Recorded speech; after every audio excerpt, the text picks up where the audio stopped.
કે જેમાં દરિદ્રતાનો શ્રાપ હતો. આ શ્રાપ પોતાના મિત્રને ન લાગે એના માટે થઈ અને પોતે સુદામાજી, ભૂદેવ બધા જણા આરોગી ગયા છે.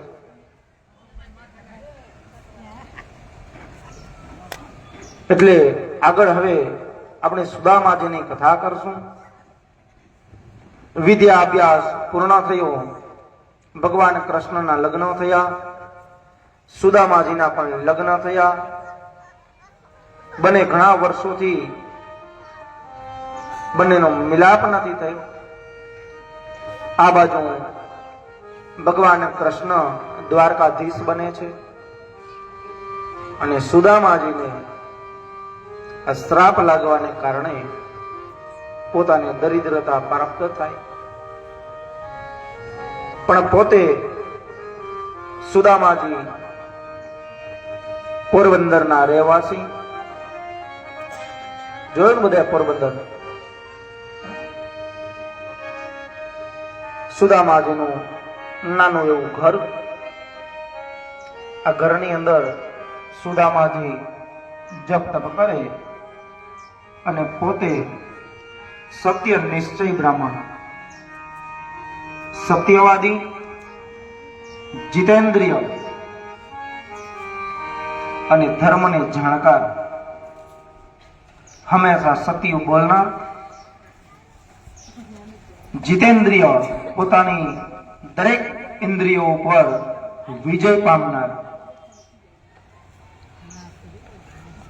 સુદામાજીનો જે ગુણ છે ને જીતેન્દ્રિય, આ ગુણમાંથી આપણે પણ ખરેખર આવા ગુણ લેવા જોઈએ. ઘણા વાતો કરતા હોય કે ભાઈ આ વ્યસન છે, અમને આ વ્યસન થઈ ગયું છે, આ મુકાતું નથી, દીકરા વગર ચાલતું નથી, દીકરી વગર ચાલતું નથી.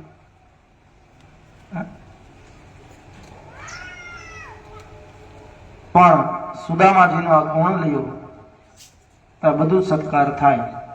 મનની અંદર એકવાર નિશ્ચય કરી લ્યો, નિર્ણય કરી લ્યો. અમારા ભાઈઓને બહુ ટેવ છે, બહેનોને તો હવે હોય કે ન હોય, ઘણા બહેનોને હોય છે. અને અમુક જગ્યાએ હવે ડોક્ટર સલાહ આપે તમે ફાકી ખાતા જાઓ, કાચી પાતળી.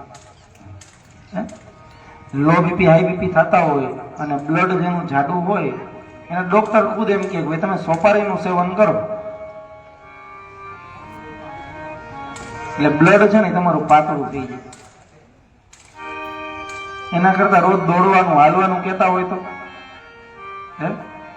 એનું એમને પાતળું થઈ જાય ભાગવતજીની કૃપાથી.